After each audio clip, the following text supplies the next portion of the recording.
امت ٹکڑے ٹکڑے ہو گئی، اور آج اس کا نتیجہ یہ ہے کہ دشمن دلیر ہو گیا، اور یہاں تک ان کی دلیری جا پہنچی کہ پیغمبر حسن کے ساتھ اس طرح کی چیزیں منسوب کرنے لگا۔ تو یہ ہمارے سوچنے کی بات ہے، ہم صحیح معنی میں امت بن جائیں۔ اگر ہم امت بننا اور امت کے تصور کو اجاگر کرنے لگ جائیں تو دشمن کے لیے اتنا ہی کافی ہے۔ فروغ آدم خاکی سے انجم سہمے جاتے ہیں کہ یہ ٹوٹا ہوا تارا مہ کامل نہ بن جائے۔ امت کا تصور ہی ان کو ہلا کے رکھ دیتا ہے، لیکن انہوں نے اس طرح میں بانٹ دیا، اس طرح تقسیم کر دیا، گروہ بندی میں مبتلا کر دیا، فرقہ فرقہ کر دیا، ٹکڑے ٹکڑے کر دیا، کہ انہیں پتہ ہے کہ یہ کبھی کھڑے نہیں ہوں گے، کبھی اکٹھے نہیں ہوں گے، اور جس کا نتیجہ کیا ہے کہ آج دشمن دلیر ہوا ہے۔ اقبال رو رو کے کہتا رہا، بھٹکے ہوئے آہو کو پھر سوئے حرم لے چل، اس شہر کے خوگر کو پھر وسعت صحرا دے، میں بلبل نالا ہوں اس اجڑے گلستاں کا، تاثیر کا سائل ہوں محتاج کو داتا دے۔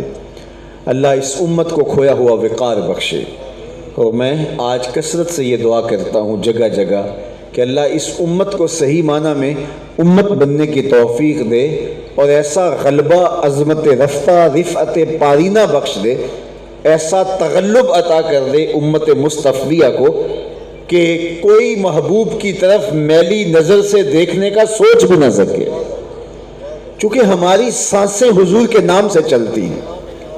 علامہ اقبال علیہ رحمہ فرمایا کرتے تھے، لوگ باتیں کرتے ہیں، ہمیں تو یہ بھی گوارا نہیں کہ کوئی کہے کہ تیرے پیغمبر کے کپڑے بھی میلے تھے۔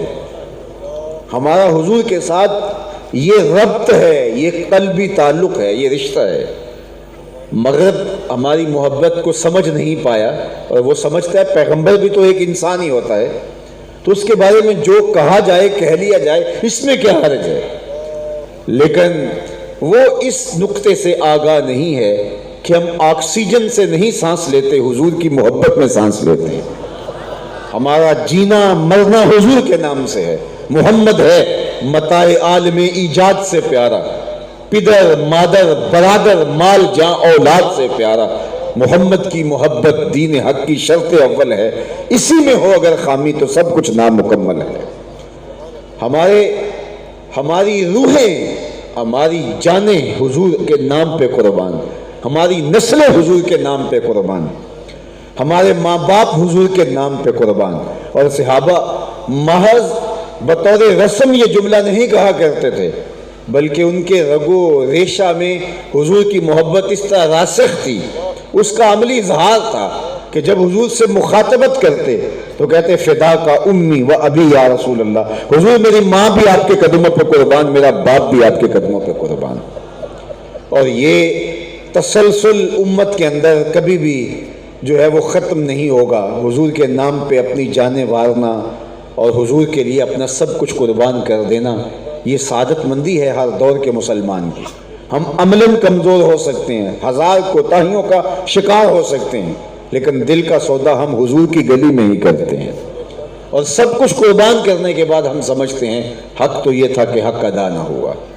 تو مغرب کی جو تفہیم ہے وہ ناقص ہے، وہ سمجھ نہیں پایا ہمارے جذبات کو، اور یا وہ اتنا مکار ہے کہ وہ سمجھتا ہے کہ اب یہ کمزور ہو گئے ہیں تو اب ان پر کچوکا لگاؤ، ان کو زخم دو، ان کے کھلے ہوئے بہتے ہوئے زخموں پر نمک چھڑکو اور ان کو اذیت پہنچاؤ۔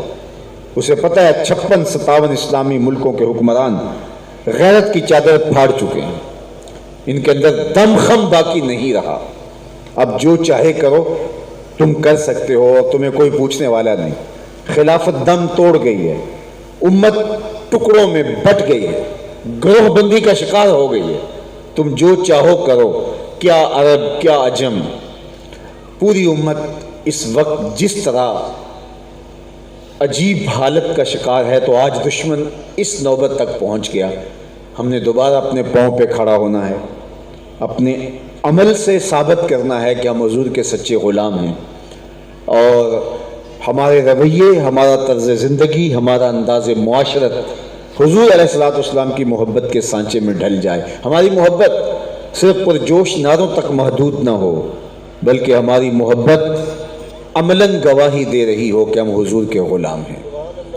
ہماری زبان ہی صرف عشق رسول کا دعویٰ نہ کرے بلکہ ہمارا انداز حیات بتائے کہ ہم حضور کے غلام ہیں، ہم حضور کے نوکر ہیں. ہم اسوہ رسول یا سیرت رسول کی صرف بات ہی نہ کریں اور یہ کہانی بیان کر کے صرف ایک داستان سرائی تک ہی محدود نہ رکھیں بلکہ حضور علیہ الصلوۃ والسلام کی سیرت کو اپنی عملی زندگی کا یوں حصہ بنائیں کہ میرے استاد فرمایا کرتے تھے یہ نہ ہو کہ لوگ تمہیں پوچھے تم کون ہوتے ہو اور تمہیں بتانا پڑے جناب ہم مسلمان ہوتے ہیں، یہ دیکھو مذہب کے خانے میں اسلام لکھا ہوا ہے. آپ فرمایا کرتے تھے نہ کسی کو پوچھنا پڑے نہ تمہیں بتانے کی نوبت آئے. تمہارا وضاقتہ، تمہارا طرز زندگی، تمہارا انداز معاشرت ایسا ہونا چاہیے تم دور سے چلے آ رہے ہو لوگ کہیں وہ دیکھو آقا کا غلام آ رہا ہے. نور آنکھوں میں تو چہروں پہ اجالے ہوں گے، مصطفیٰ والوں کے انداز نرالے ہوں گے. دنیا میں بھی ان کے دم سے مقدر چمکا، محشر میں بھی ان کی رحمت کے حوالے ہوں گے.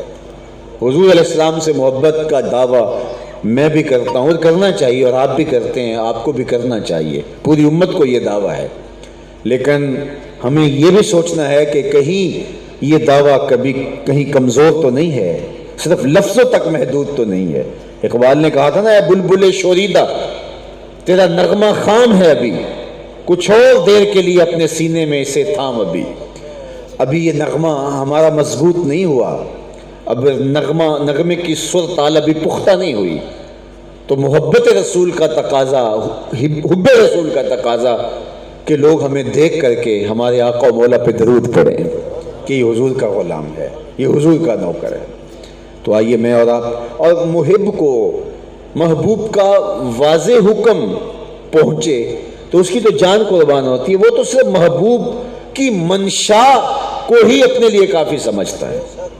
اسے یہ پتہ چل جائے کہ میرے محبوب کی منشا کیا ہے تو وہ اپنا سب کچھ قربان کرنے کے لیے تیار ہو جاتا ہے. اور اگر اس کو واضح دو ٹوک غیر مبہم حکم پہنچ جائے اور پھر وہ اس حکم پہ عمل پیرا نہ ہو تو پھر وہ محب کہے گا. مدینہ المنورہ کی گلی سے حضور گزر رہے تھے تو وہاں ایک ایسا مکان بن رہا تھا جس طرز تعمیر کو حضور پسند نہیں کرتے تھے. تو آقا کریم نے روک کے پوچھا یہ کس کا ہے؟ کہا فلاں انصاری کا. تو آقا کریم علیہ السلام گزر گئے، کچھ کہا نہیں، لیکن کسی نے اس انصاری صحابی کو بتایا کہ حضور تیرے مکان کو دیکھا، گلی سے گزرے تھے تو حضور کے چہرے پہ پسندیدگی کے آثار دکھائی نہیں دیے، شاید حضور نے تیرے مکان کو پسند نہیں کیا. اس نے کہا اچھا، کہا ہاں بالکل میں نے یہ منظر دیکھا. تو اس نے کدال پکڑا اور اس مکان کو زمین کے برابر کر دیا. 2-4 دن کے بعد حضور کا دوبارہ گزران ہوا تو ملبے کا ڈھیر پڑا ہوا تھا. تو آقا کریم نے فرمایا اسے بلایا گیا. کہا میں گزرا تھا، تیرا مکان دیکھا تھا اور آج ملبے کا ڈھیر دیکھ رہا ہوں، کیا ہوا؟ عرض کی حضور میں نے گرا دیا. فرمایا کیوں؟ عرض کی سنا تھا آپ کو پسند نہیں، سنا تھا آپ کو پسند نہیں. میں اور آپ سر سے لے کر پاؤں تک دیکھیں، عقیقے سے لے کے ولیمے تک دیکھیں، نجی زندگی سے لے کے امور سیاست تک دیکھیں، ہمارا کیا کیا حضور کو پسند نہیں. ہمیں پتہ ہے ہمارا کیا کیا حضور کو پسند نہیں. ہم بھولے بنیں اور خود فریبی کا شکار ہوں اور تجاہل عارفانہ کریں تو الگ بات ہے. ہمیں اچھی طرح پتہ ہے کہ ہمارا کیا کیا حضور کو پسند نہیں، کاروبار میں کیا حضور کو پسند نہیں، نجی زندگی میں حضور کو کیا پسند نہیں، ہمیں اچھی طرح پتہ ہے. تو اس نے کہا حضور میں نے اس لیے گرا دیا، سنا تھا آپ کو پسند نہیں ہے. تو یہ میرے حضور کے ساتھ محبت کا ایک انداز و رخ ہے. تو ہم ذرا اپنے آپ کو یہاں کھڑا کر کے دیکھیں اور اپنے آپ کو دیکھیں کہ ہمارا کیا کیا حضور کو پسند نہیں. اقبال نے کہا تھا ملا سے نہ پوچھ، اپنے دل سے پوچھ. سارے فتوے مولویوں سے نہیں لیے جاتے، کوئی دل سے بھی فتویٰ لیا جاتا ہے. میں اور آپ اپنے آپ کو کھڑا کر کے اپنے ضمیر کی عدالت میں اپنے آپ سے سوال کریں ہمارا کیا کیا حضور کو پسند نہیں ہے. تو اندر چیخے گا کہ یہ بھی حضور کو پسند نہیں، یہ بھی حضور کو پسند نہیں. اور پھر بھی اگر ہم اپنے آپ کو بدلنا نہ چاہیں تو پھر ہمارے ساتھ جو ہوتا ہے تو پھر اس کا رونا کا ہے. جب ہم امتحان ہی نہیں پورا دیتے اور پھر ہم اپنے آپ کو بدلنے کے لیے ہی تیار نہیں ہیں تو پھر کہیں کہ ہمارے ساتھ یہ کیوں ہوا؟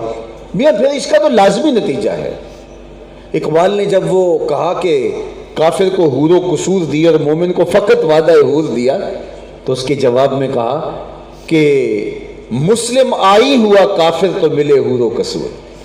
کافروں نے آئین اور ضابطے مسلمانوں والے اپنائے تو ان کو پھر دنیاوی دولتیں ان کا حصہ تھا دے دی گئی، لیکن وہ مسلم آئی بنے اور کہا تم میں کوئی حوروں کا چاہنے والا ہی نہیں، جلوہ طور تو موجود ہے کوئی موسیٰ ہی نہیں۔ تم سچی طلب لے کر تو آؤ، تم ہوم ورک تو کر کے آؤ، پھر تمہیں اگر جو ہے وہ اس کا نتیجہ نہ ملا تو پھر بات کرنا۔ جب شکوے کی زبان کھولی تو لہجہ تلخ ہو گیا، صفائے دہر سے باطل کو مٹایا ہم نے۔ اقبال رب سے شکوہ کناں ہے، صفائے دہر سے باطل کو مٹایا ہم نے، نو انسان کو غلامی سے چھڑایا ہم نے، تیرے کعبے کو جبینوں سے بسایا ہم نے، تیرے قرآن کو سینوں سے لگایا ہم نے، پھر بھی ہم سے گلا ہے کہ وفادار نہیں، ہم وفادار نہیں تو بھی تو دلدار نہیں۔ بڑا تلخ لہجہ تھا۔ اب اس کا جواب سنیے، اب جواب ادھر سے آ رہا ہے، صرف صیغہ بدلتا، لفظ وہی ہے۔ اب جواب آیا، صفائے دہر سے باطل کو مٹایا کس نے، نو انسان کو غلامی سے چھڑایا کس نے، میرے کعبے کو جبینوں سے بسایا کس نے، میرے قرآن کو سینوں سے لگایا کس نے، تھے تو آباد تمہارے ہی مگر تم کیا ہو، ہاتھ پہ ہاتھ درے منتظر فردا ہو، ہر کوئی مست مئے ذوق تن آسانی ہے، تم مسلمان ہو یہ انداز مسلمانی ہے، حیدری فقر ہے نئے دولت عثمانی ہے، تم کو اسلاف سے کیا نسبت روحانی ہے، وہ معزز تھے زمانے میں مسلمان ہو کر تم خار ہوئے تار کے قرآن ہو کر۔ ہماری پستی، ذلت، رسوائی، نکبت ہماری دین بیزاری اور دین دوری کا نتیجہ ہے، قرآن کو چھوڑ دینے کا نتیجہ ہے۔ آج بھی اگر اس کتاب کو ہم پکڑ لیں عزت پا جائیں، وَأَنْتُمُ الْأَعْلَوْنَ إِن كُنتُم مُؤْمِنِينَ، میرے رب کا وعدہ ہے۔ کافر میرے لگتے کیا ہیں، عزت کا تاج تمہارے سر پہ رکھوں گا، لیکن شرط ہے مومن بھی تو بن کے دکھاؤ۔ وَأَنْتُمُ الْأَعْلَوْنَ، تم ہی اونچے ہوں گے، تاج تمہارے سروں پہ رکھا جائے گا، لیکن شرط یہ ہے کہ تم مومن بن کے دکھاؤ۔ تم نکھٹو اور اپنی خواہشات کے غلام بن کے اپنی مرضی کی زندگی گزارو اور الطاف پہم وہ طلب کرو جو بدر اور احد کے شرکاء کو عطا کیے گئے، تو یہ ایسا نہیں ہوگا۔ تمہیں محنت کرنا ہوگی، میدان عمل میں اترنا ہوگا، پھر دیکھنا کہ ہم کس طرح الطاف تمہارے اوپر نازل کرتے ہیں اور کرم نوازیاں اترتی ہیں تمہارے اوپر۔ تم جھولی تو پھیلاؤ، تم دامن تو پھیلاؤ، تم طلب کے ہاتھ تو دراز کرو، پھر دیکھنا ہماری رحمتیں تمہارے اوپر کیسے نازل ہوتی۔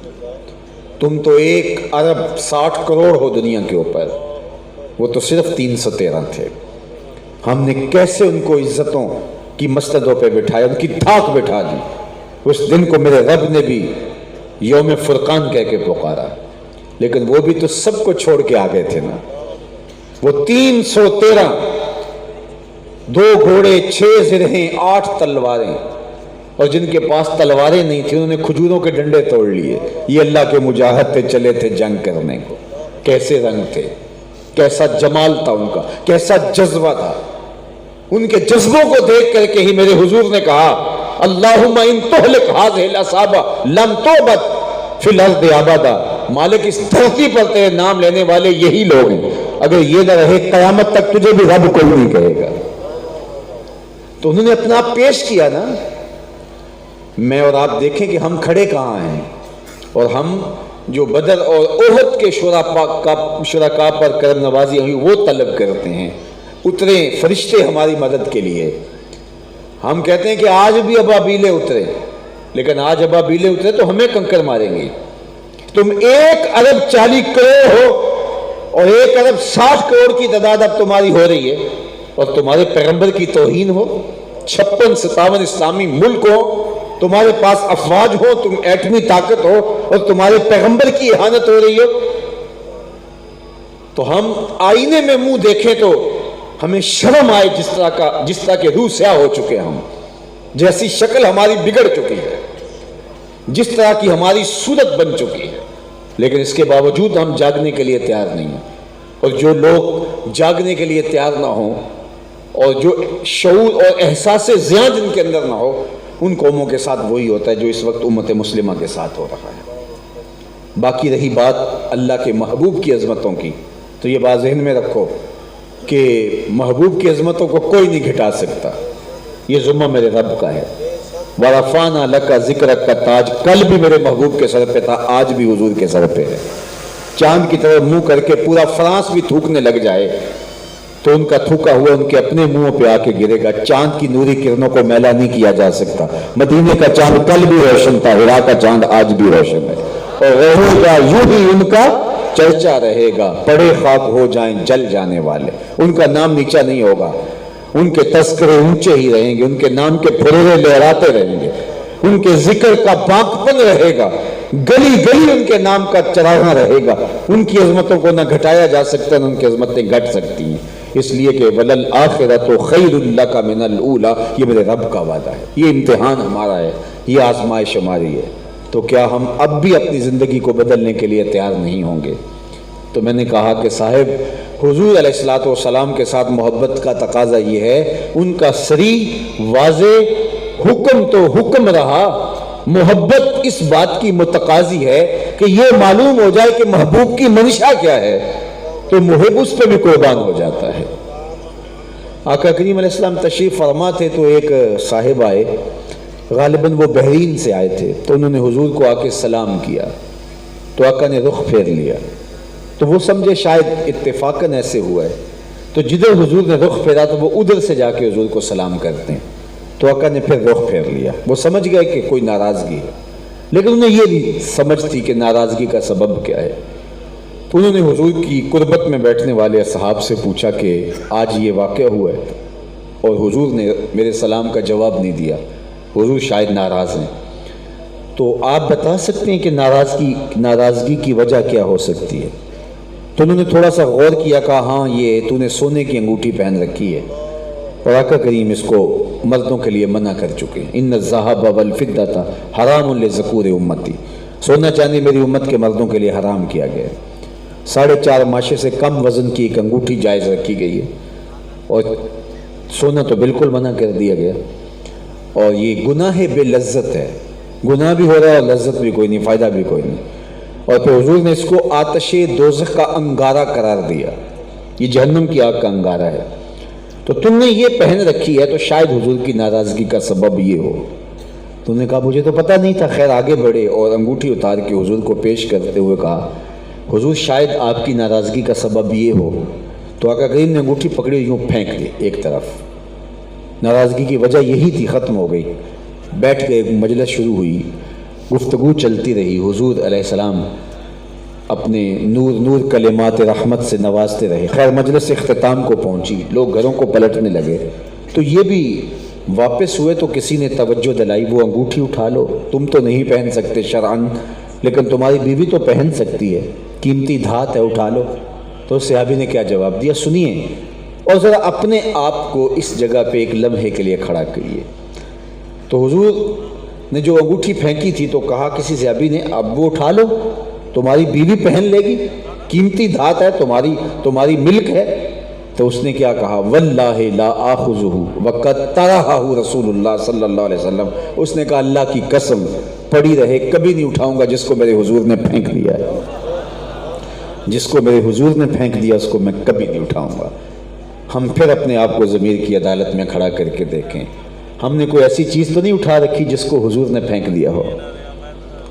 میں اپنے اندر اتروں، آپ اپنے اندر اتریں، اپنی عادات میں دیکھیں، ہم نے کوئی ایسی عادت تو نہیں اٹھا رکھی جس کو حضور نے پھینک دیا ہو۔ اپنے دوستوں، اپنے رویوں، اپنے طرز زندگی، اپنے انداز معاشرت، اپنی رسوم و رواج، سب پر غور کریں، ہم نے کوئی ایسی چیز تو نہیں اٹھا رکھی جس کو حضور نے پھینک دیا ہو۔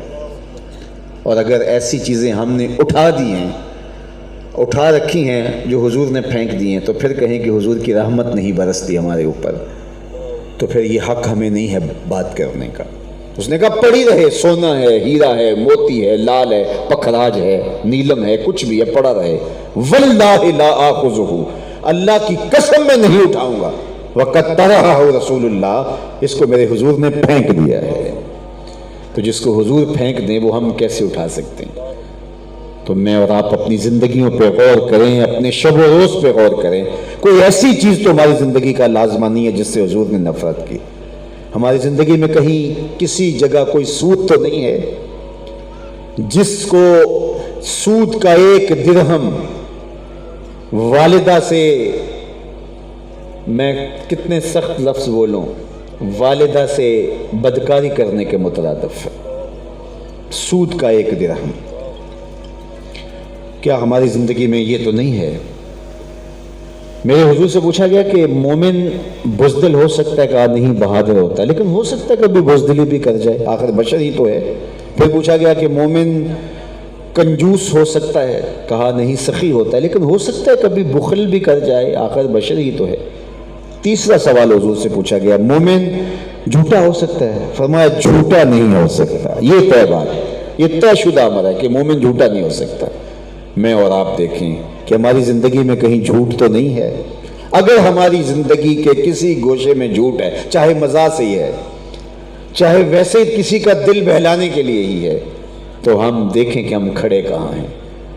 آج تاجر تو کہتا ہے کہ جھوٹ کے بغیر سودا نہیں بکتا. اچھا، یہ عجیب کہانی ہے کہ سودا نہیں بکتا جھوٹ کے بغیر. ہم نے جھوٹ کو زندگی کا جزو لا ینفک بنا لیا. اور میرے اور آپ کے آقا و مولا نے فرمایا جب کوئی شخص جھوٹ بولتا ہے اس کے منہ سے بدبو نکلتی ہے جس کو رحمت کے فرشتے محسوس کرتے ہیں اور اس سے میلوں دور ہٹ جاتے ہیں. اور جو صبح سے شام تک جھوٹ بولتا رہتا ہے، جھوٹ بولتا رہتا ہے، اس کے گرد اطراف میں رحمت کے فرشتے ہو سکتے ہیں؟ نحوستے ہوں گی نا. پھر وہ کہے گا کسی نے تعویذ ڈال دیے ہیں، کسی نے جادو کر دیا ہے، کسی کا سایہ ہو گیا ہے، ٹونا کر دے، پھر بھاگے گا بابوں کے پاس. اور وہ تو بیٹھے اسی کام کے لیے، کوئی گاہک آئے، وہ کہیں گے تو وقت پہ آ گیا. اگر وقت پہ نہ آتا تو یہ تعویذ چل جانے تھے. یہ سایہ ایسا اثر انداز ہونا تھا کہ پھر تیرا کچھ ککھ رہنا ہی نہیں تھا. پھر اس کو نذرانہ بھی دینا پڑتا ہے، ہر اتوار جا کے چوکی بھی بھرنی پڑتی ہے اور ذلت الگ اٹھانی پڑتی ہے. اور یہ تھے تعویذ، یہ تھا سایہ کہ جھوٹ بولا اور نحوستیں ارد گرد پھیل گئیں، رحمت کے فرشتے پیچھے ہٹ گئے. گھروں کے اندر سے رحمت کے فرشتے ہٹ گئے، کاروبار سے رحمت کے فرشتے ہٹ گئے، ذاتی وجود سے رحمت کے فرشتے ہٹ گئے. تو آئیے میں اور آپ دیکھیں کہ ایسی کوئی چیز ہماری زندگی میں تو نہیں ہے جس کو حضور نے پھینک دیا ہو. تو میں اور آپ، میں نے پہلے کہا کہ ہم اچھی طرح جانتے ہیں، ہمیں کسی سے فتویٰ لینے کی ضرورت نہیں. ہمیں پتہ ہے، اپنے اندر کا پتہ ہے ہم کہاں کھڑے ہیں. ہم تجاہل عارفانہ کریں تو کریں، لیکن ہمیں پتہ ہے کہ ہم کہاں کھڑے، ہمارے اندر کمیاں کون سی ہیں، کوتاہیاں کون سی ہیں. میں آپ سے کوئی لڑنے نہیں آیا، میں آپ سے کوئی بحث نہیں کرنے آیا. یہ درد دل ہے، مت سمجھیے گا کہ آج بڑی تلخ باتیں کر رہے ہیں. اصل دل دکھا ہوا ہے. پوری امت اس وقت لخت لخت ہے، اور آج ہم صرف خالی نعرے لگا کے اپنے آپ کو مطمئن کر لیتے ہیں، لیکن ہم اپنے آپ کو بدلنے کے لیے تیار نہیں ہوتے ہیں. تو خدا را میں بھی کوشش کروں، آپ بھی کوشش کریں کہ ہم اپنی زندگی کو بدلیں، اپنی زندگی کو بہتر کریں، اپنے آپ پہ غور کریں. پرائی کیا پڑی اپنی نبیڑیں. ہم ہمسائے کو دیکھتے ہیں، ہم دوست کو دیکھتے ہیں، ہم لوگوں کو دیکھتے ہیں.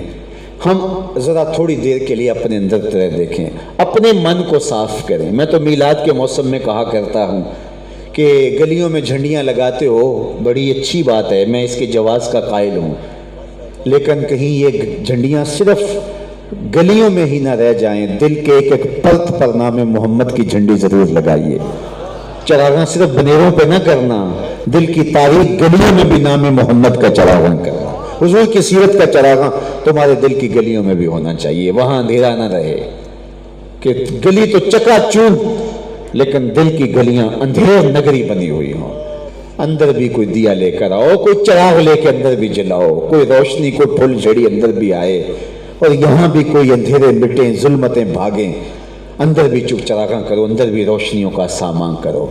محمد دی زیارت، محمد دے رنگ وچ، اسی رنگ میں اپنے آپ کو رنگنے کی کوشش کرو. زندگی کو ان کی سیرت کے سائے میں لے آؤ. لوگ دور سے دیکھ کے تمہیں کہیں وہ دیکھو مصطفیٰ کا غلام آ رہا ہے. تمہارا انداز حیات بنائے کہ تم نوکر ہو حضور کے، تم حضور کے غلام ہو. کتاب کا نام ہے بشر الکئیب بلقاء الحبیب. امام سیوطی لکھتے ہیں ایک شخص قبر میں اترا اور وہ اپنی داڑھی کو سرخ مہندی کا وسمہ کیا کرتا تھا۔ حضور علیہ السلام کے سر انور اور مبارک داڑھی میں 18 سے 20 تک سفید بال تھے، 63 سال کی عمر تک۔ ایسی کسی کی سیرت محفوظ نہیں ہے جیسی میرے حضور کی، نہ ایسا کسی کا حلیہ محفوظ جیسے میرے حضور کا۔ حضور کے مبارک سر انور اور حضور کی ریش مبارک میں جو بال ہیں صحابہ نے وہ بھی گنے ہوئے ہیں کہ سفید کتنے ہیں۔ تو حضور ان کو سرخ مہندی کا وسمہ کیا تو وہ صحابی بھی اس سنت کو، وہ شخص بھی اس سنت کو جو ہے وہ ادا کرتے ہوئے کیا کرتا تھا۔ تو جب نکیرین آئے قبر میں تو ایک نے کہا من ربوں کا ما دینوں کا، تو دوسرے نے بازو سے پکڑ کے اس کو پیچھے کرتے ہوئے کہا اس سے سوال کر رہا ہے، تو دیکھ نہیں رہا اس کی داڑھی میں اسلام کا نور چمک رہا ہے؟ تو فرشتے آئیں تو دور سے پہچان جائیں یہ تو نوکر حضور کا، یہ غلام تو حضور کا ہے۔ تو اپنی زندگیوں کو اس طرح حضور کی محبت میں جو ہے وہ رنگ لیں۔ مجھے بہت پرانا ایک شعر یاد آیا ہے، مس خام تو اس طرح سے کندن کر لو، ذرا شعر کا حسن دیکھیے، ہے مس خام تو اس طرح سے کندن کر لو، دل کو یاد شہ کونین کا مسکن کر لو، سبز گنبد سے یوں تعلق بناؤ نازش کہ روح بھی اپنی ہرے رنگ سے روغن کر لو۔ یہ رنگ تمہارے اندر بھی اتر جائیں، یہ رنگ میرے اندر بھی اتر جائیں اور ہم حضور کے کہلائیں، ہم حضور علیہ السلام سے منسوب ہو جائیں۔ اس طرح منسوب ہوں کہ ہمیں دیکھ کے حضور لوگ یاد آئیں، لوگوں کو حضور یاد آئیں، ہمیں دیکھیں اور حضور پہ درود پڑھیں۔ تو اپنی زندگی کو اس طرح حضور کی محبت کے سانچے میں ڈھال دیں۔ اپنا طرز زندگی، اپنا انداز معاشرت، اٹھنا بیٹھنا، چلنا پھرنا، کھانا سونا، جینا مرنا حضور کے طریقے کے مطابق، یہ ہے سیرت کا وہ جلی عنوان اور یہ وہ رنگ ہے سیرت کا جو ہمارے وجود سے دکھائی دے اور ہمارے انداز حیات سے چھلکے اور پتہ چلے کہ یہ حضور کا عاشق ہے اور یہ حضور کا غلام ہے۔ ورنہ دیکھیے دعویٰ تو کوئی بھی کر سکتے ہیں، دعویٰ دلیل کے بغیر قابل قبول نہیں ہوتا۔ ہمارے استاد ایک شعر جھوم کے پڑھا کرتے تھے، عاشق عاشق ہر کوئی آکھے پر عاشق بندا مر کے، زہر پیالہ کوئی نہیں پیندا پر عاشق پیندا پھر کے۔ تو آج میں دیکھیں ہمیں اس دین کے لیے تکلیفیں کتنی سہنی پڑی ہیں۔ وہ جن کو اللہ نے عزتوں کی مسندوں پہ بٹھایا تھا انہوں نے بچے کٹوا دیے، اذیتیں سہی، تکلیفوں سے گزرے، کن کن مشکلات کا سامنا انہوں نے نہیں کیا، بھاری پتھر ان کے بدن پہ رکھ دیے گئے، چکیاں پسوائی گئیں، جس میں میخیں ٹھوکی گئی۔ اس شخص کی کہانی بھول سکتے ہیں جس کی دونوں ٹانگیں دو اونٹوں کی پچھلی ٹانگوں سے باندھ دی جاتی ہیں اور کہا کہ دین سے منحرف ہو جا ورنہ ان اونٹوں کو ہانکا دیں گے اور تیرا بدن دو برابر حصوں میں چر جائے گا۔ اور اس نے کیا کہا، کرو جو کرنا ہے، اور پھر اونٹوں کو ہانکا لگایا گیا اور بدن چرنے لگا، دو برابر حصوں میں تقسیم ہونے لگا، سرخ سرخ قطرے گرنے لگے۔ لیکن تاریخ بتاتی ہے جب تک زبان بولتی رہی لفظ یہی تھے، فزت برب الکعبہ، کعبے کے رب کی قسم زندگی کی بازی جیت گیا ہوں۔ اور آج ہم کیا کہتے ہیں، جی دین پہ چلنا بڑا مشکل ہو گیا ہے۔ میں کہا کرتا ہوں کہ یہ وہ شخص بول رہا ہے دین پہ چلنا مشکل ہو رہا ہے جو صبح ٹھنڈے پانی سے وضو کرنے کی زحمت نہیں ہوتی، گرم پانی دستیاب ہوتا ہے، مسجد میں جا رہا ہے تو ہیٹر سلگ رہے ہیں، گرمیوں کا موسم ہے تو اے سی لگے ہوئے ہیں، قالین بچھے ہیں نرم اور گداز، تھوڑے سے حالات خراب ہوئے تو باہر گن مین بھی کھڑا ہے، اور ہم کہتے ہیں کہ جناب آج کل دین پہ چلنا بڑا مشکل۔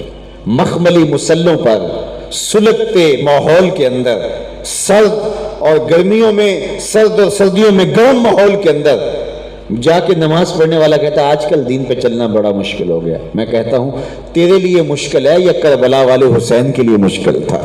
دین پہ چلنا تیرے لیے مشکل ہے یا بلال حبشی پر مشکل تھا جن کے بدن میں میخیں ٹھوک دی جاتی ہیں، ان سے چکی پسوائی جاتی ہے، بدن پہ کوڑے مارے جاتے ہیں، لیکن بلال آگے سے مسکرا رہے ہیں۔ کسی نے گزرتے کہا کہ بلال عجیب بات ہے، یہ تمہیں کوڑے مارتا ہے تم آگے سے مسکراتے ہو۔ اللہ اکبر۔ بلال آگے سے کہتے ہیں کہ تم بازار میں جاتے ہو نا مٹی کا برتن خریدنے کے لیے تو اس کو ٹھونک ٹھونک کے دیکھتے ہو نا کہ آواز تو ٹھیک ہے، کہیں کچا تو نہیں؟ کہا تم مٹی کا برتن خریدنے جاؤ تو اس کو بھی ٹھوک بجا کے دیکھتے ہو، کہیں کچا تو نہیں، آواز تو ٹھیک ہے؟ کہا میرا مالک بھی بلال کو خرید رہا ہے، دیکھ رہا ہے کہیں بلال کچا تو نہیں۔ آواز خرید لے بلال کو، کھال ادھر بھی جائے گی، حق حق کی آواز ختم نہیں ہوگی۔ زخم پہ زخم کھا کے جی، خون جگر کے گھونٹ بھی، آہ نہ کر لبوں کو سی، یہ عشق ہے دل لگی نہیں۔ جب دعویٰ عشق کیا ہے تو پھر اس کو نبھانا پڑے گا۔ چمی گوئے مسلمانم بلرزم کہ دانم مشکلاتے لا الہ۔ اقبال کہتا ہے جب میں کہتا ہوں میں مسلمان ہوں تو کانپ جاتا ہوں، لا الہ الا اللہ کہنے کی مشکلات کو میں سمجھتا ہوں۔ جب کہہ دیا لا الہ الا اللہ تو پھر دنیا کے سارے باطل سے ٹکر لے لی، تو پھر ایک کا ہو کے رہ گیا، پھر ہر بت سے ٹکرا گیا، ہر مشکل سے ٹکرا گیا۔ لیکن ہم چاہتے ہیں کہ ہم سے کوئی ناراض بھی نہ ہو، ہمارا نفس بھی ہم سے راضی رہے، بت بھی ہم سے راضی رہیں، جھوٹ مکر فریب بھی چلتا رہے اور ہمارا دین بھی چلتا رہے۔ ایسا نہیں ہوگا، سراسر موم یا سنگ ہونا پڑے گا، دو رنگی یہاں نہیں چلے گی، یک رنگ ہونا پڑے گا۔ اگر جھوٹی سرداری، مکر فریب، دجل، تلبیسات بھی چلتے رہتے اور اسلام بھی چلتا رہتا تو ابو جہل کو کیا ضرورت تھی کہ اسلام کا انکار کر کے مخالفت میں کھڑا ہوتا؟ اسے پتا تھا اسلام لانے کا مطلب یہ ہے کہ یہ سب کو چھوڑنا ہوگا۔ اسلام من مانی کا نام نہیں ہے، حضور کی سچی غلامی کا نام ہے۔ اسلام کا معنی تسلیم کردن، سرے تسلیم خم کرنے کا نام اسلام ہے۔ تو جب اسلام لے آئے تو پھر اپنی خواہش نہیں رہی، تیرے ہندیاں سندیاں محبوبہ میں کافر ہواں جے میں ہوما، پھر تو اپنے وجود کی بھی نفی کر دی جاتی ہے۔ پھر ہم ہوتے کون ہے کچھ ہو، تو پھر تو محبوب کی ادائیں ہی سب کچھ ہوتی ہے، محبوب کا حکم ہی سب کچھ ہوتا ہے۔ تو آئیے میں اور آپ اپنی زندگیوں کو حضور کی محبت کے سانچے میں ڈھال دیں اور عقیدتوں کے رنگ میں رنگ دیں، اور اس انداز سے ہم دکھائی دیں کہ لوگ ہمیں دیکھ کر کے کہیں کہ یہ حضور کا غلام ہے، یہ حضور کا نوکر ہے۔ ہماری زندگی کا ایک ایک گوشہ، ایک ایک لمحہ، ایک ایک ساعت حضور علیہ الصلوۃ والسلام کی غلامی کی سائے میں بسر ہو۔ اور اقبال کے اس کلام پر اور اقبال کے شعر پر اپنی گفتگو کو اختتام کی طرف لے جاؤں گا۔ کی محمد سے وفا تو نے تو ہم تیرے ہیں، یہ جہاں چیز ہے کیا لوح و قلم تیرے۔ اقبال کہتے ہیں حضور سے وفا کر لو، پھر قلم بھی تمہیں دے دیں گے، تختی بھی تمہیں دے دیں گے، پھر جو لکھنا ہوا خود لکھ لینا۔ تمہاری تقدیر کے فیصلے واشنگٹن میں نہیں ہوں گے، بلکہ خدا بندے سے خود پوچھے گا بتا تیری رضا کیا ہے۔ شرط یہ ہے کہ تم حضور کے ہو کے دیکھو۔ جنہوں نے حضور کو مانا اور پھر ان کے ہو گئے، پھر زمانہ ان کے قدموں تلے، ان کے قدموں تلے اپنی آنکھیں زمانہ بچھاتا دکھائی دے رہا ہے۔ حضرت عمر رضی اللہ تعالیٰ عنہ ارض تہامہ سے گزرے تو بچوں کی طرح بلک بلک کے رونے لگے، تو کسی نے کہا کہ عمر کیا ماجرا ہوا، یوں بچوں کی طرح رو رہے ہو؟ کہا یہی ارض تہامہ تھی اور میرے باپ خطاب نے مجھے 5 اونٹ قطار میں سیدھے کرنے کے لیے کہا تھا۔ میں آگے والا سیدھا کرتا تھا، پیچھے والا ٹیڑھا ہو جاتا، پیچھے والا سیدھا کرتا، آگے والا ٹیڑھا ہو جاتا۔ تو میرے باپ نے کہا تم ایک عرب کے بیٹے ہو کے 5 اونٹ قطار میں کھڑے نہیں کر سکتے؟ کہا عمر پہ ایک ایسا وقت آیا کہ اس سے 5 اونٹ قطار میں کھڑے نہیں ہوتے تھے، اور آج 22 لاکھ مربع میل کی حکمرانی اور شرق سے لے کر غرب تک سارے انسان بھی ایک لائن میں کھڑے ہیں۔ یہ محمد عربی کے قدموں کا صدقہ نہیں تو اور کیا ہے، حضور کے جوڑوں کا صدقہ نہیں ہے تو اور کیا ہے۔ تو ان کی ہوگی تو دیکھو، زمانہ تمہارا ہوگا، دنیا باج گزار ہوگی تمہاری۔ وَأَنْتُمُ الْأَعْلَوْنَ إِن كُنْتُم مُؤْمِنِينَ، تم ہی سربلند ہو، شرط یہ ہے کہ تم انہی کے ہو کے رہو اور اپنی زندگیوں کو ان کے قدموں پہ لگا لو۔ اللہ آپ کو سلامت رکھے، آپ کو اللہ خوش رکھے۔ اہل وہاڑی نے جس شوق سے، جس وارفتگی سے، جس محبت سے اپنے آقا و مولا کے حضور اپنی محبتوں کا خراج پیش کیا، اور جس طرح آپ ہجوم کر کے اس اجتماع گاہ میں تشریف لائے، اور جس شوق سے، جس ولولے کے ساتھ سنا، اللہ تعالیٰ مجھے سب سے پہلے اور آپ کو جو میں نے کہا اس پر عمل کی توفیق عطا فرمائے، چونکہ عمل سے زندگی بنتی ہے، عمل نہیں ہے تو کچھ بھی نہیں ہے۔ تو ہم حضور علیہ الصلوۃ والسلام کی زندگی کو، حضور کے طرز حیات کو اپنی زندگی میں اپنے آپ کو اتنا ستھرا کر لیں کہ ہم لوگوں کے لیے خیر کی چابی بن جائیں۔ حضور نے ارشاد فرمایا کہ خیر کی چابی بن جاؤ اور شر کا تالا بن جاؤ۔ ہمارا وجود اللہ کی مخلوق کے لیے رحمت کا ذریعہ بن جائے، ہمارا وجود اللہ کی مخلوق کے لیے راحت کا ذریعہ بن جائے، ہمارا وجود کسی کے لیے اذیت کا سبب نہ ہو، ہمارے ہمسائے ہم سے تنگ ہوں، ہمارے دوست ہم سے تنگ ہوں، ہم جو ہے وہ اگر کاروبار میں ہیں تو ہمارے جو ہے وہ کاروباری ساتھی ہم سے تنگ ہو، نہیں، ہمارا وجود بے ضرر ہو اور اللہ کی مخلوق کے لیے ہم رحمت کا گھنا صاحباں بن جائیں، اور اللہ جل شانہ کی خاص رحمتیں پھر ہمارے اوپر برسیں گی، حضور کی عنایات ہم سب کا مقصوم ہوگی۔ اللہ جل شانہ ہم سب کو اپنی امان میں رکھے۔ دنیا آخرت کی بہاریں ہمارا مقسوم کرے، کار ما آخر شدو آخر زما کار نشد، مشت خاک ما غبار کوچہ یار نشد، و آخر دعوانا الحمدللہ۔